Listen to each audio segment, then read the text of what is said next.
बस्तर को एक भी योजना नहीं लॉन्च कर, बस्तर की क्या बात करें, पूरे छत्तीसगढ़ में उन्होंने एक भी योजना लॉन्च नहीं कर पाए। तो इस बार उनका घोषणा पत्र काम नहीं करना है। हम 80 to 90% सीटों पर भारतीय जनता पार्टी जीतेगी। भारतीय जनता पार्टी कभी घोषणा के आधार पर अपने सरकार नहीं बनाई। पिछली 15 वर्षों की यदि हम बात करें, कांग्रेस के नेता क्या यहाँ पर दरी बिछाने के लिए है क्या? नमस्कार, छत्तीसगढ़ के नंबर 1 डिजिटल प्लेटफॉर्म छत्तीसगढ़ तक में आपका स्वागत है। मैं हूं आपके साथ अजय सोनी।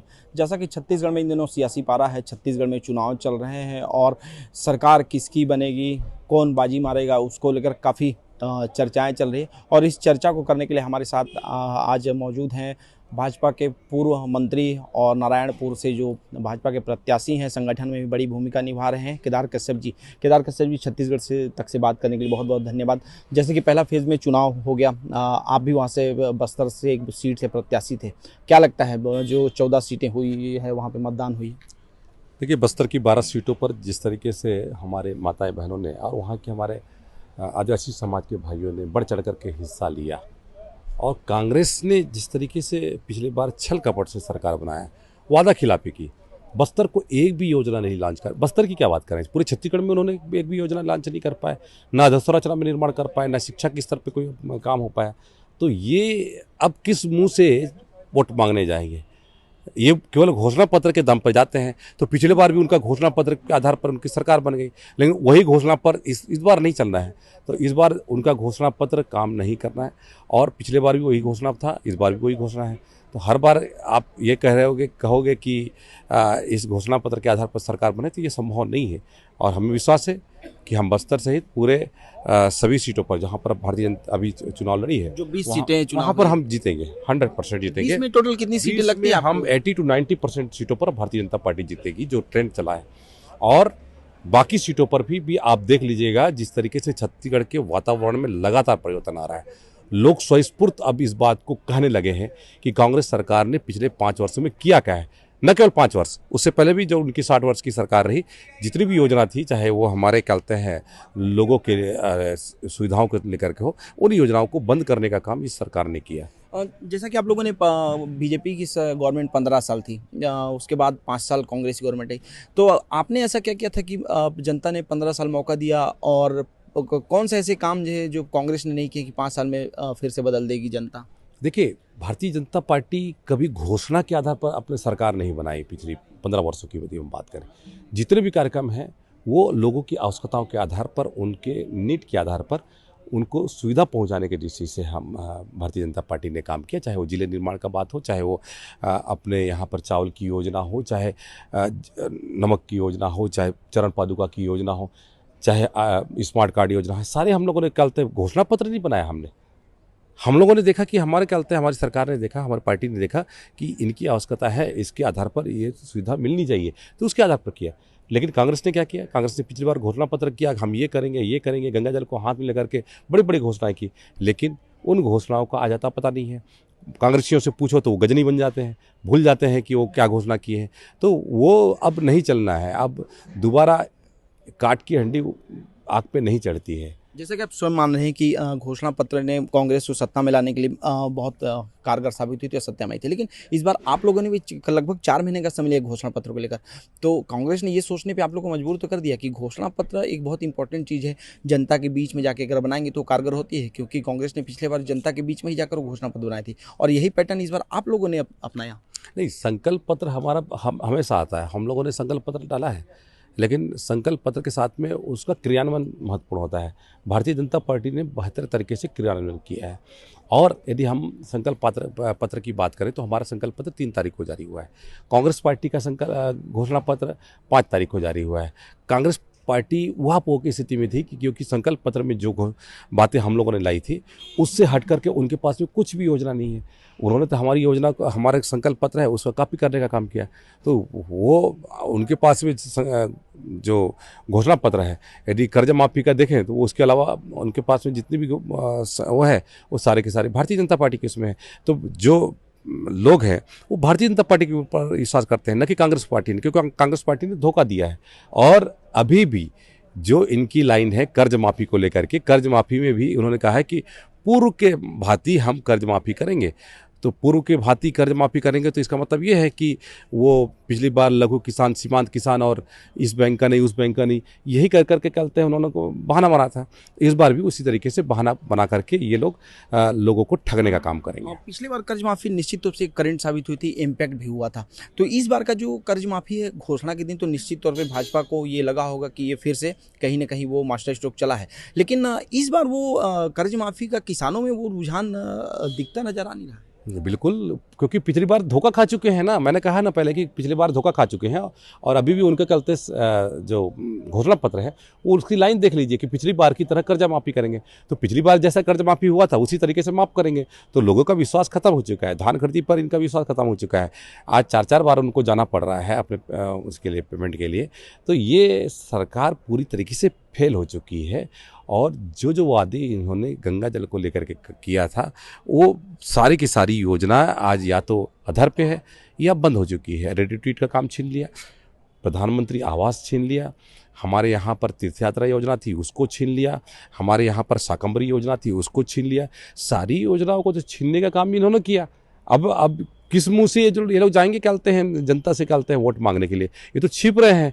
अभी जा कर के कोशिश कर रहे हैं कि किसी भी तरीके से ये हाथ जोड़ करके मांग ले, लेकिन अब इनका दांव नहीं चलने वाला है और छत्तीसगढ़ में भारतीय जनता पार्टी की निश्चित तौर पे सरकार बनेगी। जैसे कि छत्तीसगढ़ में 5 संभाग है, बस्तर, सरगुजा 2 ट्राइबल बाहुल्य हो जाते हैं और कह सकते हैं कि जो रिजल्ट है वो 26-0 का है और सत्ता की कहीं ना कहीं रास्ता साफ करता है बस्तर और सरगुजा। लेकिन 2018 के बाद जिस तरह से गवर्नमेंट बनी, बस्तर और सरगुजा में एक मिक्स्ड कल्चर देखने को मिलता है। सरगुजा में आप कह लें झारखंड, MP सब लगा हुआ है, यूपी। उसके बाद आप जो बस्तर से भी आते हैं तो बस्तर के भी कल्चर को आप समझते होंगे कि कई सीमांत स्टेट लगते हैं, तो वहाँ पे जो भाषा है और जो लोगों की संस्कृति वो बदल जाती है। लेकिन 2018 में छत्तीसगढ़वाद को लेकर जिस तरह से भूपेश बघेल ने यहाँ पे स्थापित किया, क्या लगता है कि बस्तर को ये लोगों को ये बात पसंद आई होगी कि बस्तर और सरगुजा कहीं ना कहीं कटे हुए साबित हुए? नहीं, बस्तर को की संस्कृति को ख़त्म करें, ये बड़े बड़ी बातें करते हैं बस्तर संस्कृति को बचाने का, और बहुत देवगुड़ी और ये सब बोले थे। देवगुड़ी हमारे समय बन रहा था, हम लोगों ने बनाना चालू किया, और ये लोग तो अभी उसके नाम से किस तरीके से बंदर बाट किया, पैसे खाने का काम किया है, और धर्म संस्कृति के नाम पर बात करते हैं, या फिर हमारे आदिवासी संस्कृति को ख़त्म करने की साजिश कांग्रेस पार्टी ने किया है।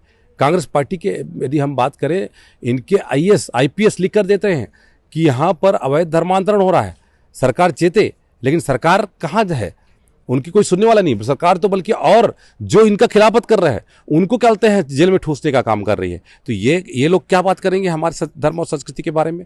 और जितनी भी योजना है उन योजनाओं का एक भी काम आज बस्तर या सरगुजा की बात करें, वहाँ पर एक कर पाए हैं क्या? या तो कहते हैं आप तेंदुपत्ता की तोड़ाई देख लीजिए, तेंदुपत्ता में ये एक दिन तोड़ाई कर रहे हैं, और जितने हमारे वहाँ पर शिक्षा की व्यवस्था भारतीय जनता पार्टी की सरकार के समय में हुआ था, वो सारी की सारी योजनाएं बंद हो चुकी है, प्रयास बंद हो चुका है, और छूलो आसमान बंद हो चुका है। उसी तरीके से यदि हम अधोसंरचना के निर्माण की बात करें तो सारे रास्ते तो गड्ढे में तब्दील हो चुके हैं। तो कौन से ऐसे उससे जोड़ रहे हैं? और जहाँ तक छत्तीसगढ़ियावाद की बात है, तो छत्तीसगढ़ियावाद की तो पोल इनकी खुल चुकी है। 3 जो सांसद हैं, जो राज्यसभा के सांसद हैं, वो दूसरे स्थानों से ला करके यहाँ पर बना रहे हैं। कांग्रेस के नेता क्या यहाँ पर दरी बिछाने के लिए है क्या? छत्तीसगढ़ियों का हक छीना है, बिल्कुल हक छीना है। यहाँ के नेता किस बात के लिए हैं? क्या यहाँ के नेताओं में काबिलियत नहीं है क्या? कांग्रेस के नेता क्या केवल दरी बिछाने के लिए काबिल नहीं है क्या? नालायक है क्या? इस बात को क्या बताना पड़ेगा इस कांग्रेस पार्टी को। कांग्रेस पार्टी ने यहाँ के लोगों को नकारा समझा है, और भूपेश बघेल ने विशेष तौर पर नकारा समझा है। इस कारण से ये लोग यहाँ से दूसरे प्रदेश के लोगों को यहाँ से राज्यसभा का सांसद बना करके भेज रहे हैं, और छत्तीसगढ़िया कह करके हमारे लोगों को केवल भौरा और बाटी खेलने के लिए मजबूर कर रहे हैं, गोबर बीनने के लिए मजबूर कर रहे हैं। 2 सवाल और लूँगा बस। बस्तर से जैसे कि नक्सल को लेकर ये चीज़ें बार बार देखने को आ रही थी कि 15 सालों के चुनाव के बाद 2018 के बाद से, हालांकि निश्चित तौर से नक्सली घटनाओं में कमी आई है, लेकिन आप लोग अक्सर आरोप लगाते हैं कि टारगेट किलिंग हो रही है। तो क्या उसमें गवर्नमेंट की भूमिका को कैसे आप लोग निशाने पे ले रहे हैं? देखिए, पिछले समय में कुछ समय से जो टारगेट किलिंग हो रही है, चाहे वो हमारे बीजापुर की हो, दंतेवाड़ा की हो, बस्तर की हो, नारायणपुर की हो, लगातार हमारे जो ऊर्जावान, हमारे दबंग नेताओं के साथ में इस तरह की हत्या की घटना हो रही है और साजिश हो रही है। और पहली बार ऐसा हो रहा है कि टाइपिंग किया हुआ मतलब मैसेज आ रहा है, पर्चे फेंके जा रहे हैं। नक्सलाइट कभी टाइपिंग किया हुआ पर्चे नहीं फेंकते, और फेंकते होंगे तो मुझे नहीं मालूम, लेकिन इस चीज़ को पुलिस तंत्र को देखना चाहिए। और दूसरी बात, कई घटनाएं ऐसी हैं अभी, जैसे हमारे यहाँ पर जो नारायणपुर में घटित हुई, वहाँ पर घटना का की जवाबदारी क्या कहते हैं किसी नक्सल संगठन ने नहीं ली। तो ये पूरी तरीके से साजिश है, और साजिश के तहत में हमारे नेताओं के टारगेट किलिंग हो रही है। ये हम लोग पहले भी कहते थे, आज भी कह रहे हैं, और समय आने पर हम इसकी न्यायिक जांच करवाएंगे, और जो भी दोषी होगा उसके ऊपर कठोर से कठोर कार्रवाई होगी। एक चीज़ तो आपको मानेंगे क्या कि कांग्रेस की जब तक गवर्नमेंट थी धान की कीमत 1200-1300 से ऊपर नहीं गई, लेकिन आपको भी मजबूर होना पड़ा इस बार 3100 रुपये घोषणा करने के लिए। देखिए, जब भारतीय जनता पार्टी की सरकार 2003 में जब बनी थी, तब कितने टन धान खरीदी होती थी और आज कितने टन धान खरीदी होती है, 2018 में कितना टन खरीदी होता है, इसका थोड़ा सा आकलन हमको करने का प्रयास करता है। पहले जब जोगी के समय में बड़े धान को पानी में डुबो के निकालते हैं, धान खरीदी होती थी।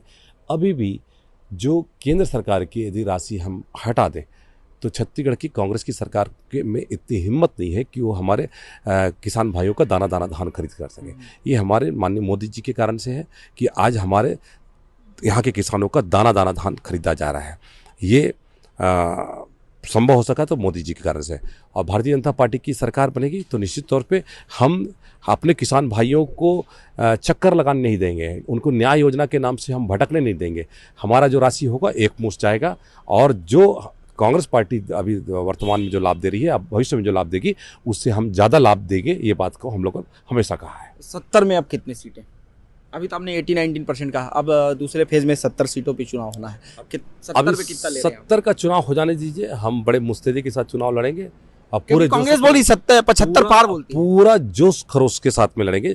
जिन्होंने 70 पार कहा था, वो अपनी सीट बचाने के लिए बगले वहाँ की गलियां छान रहे थे।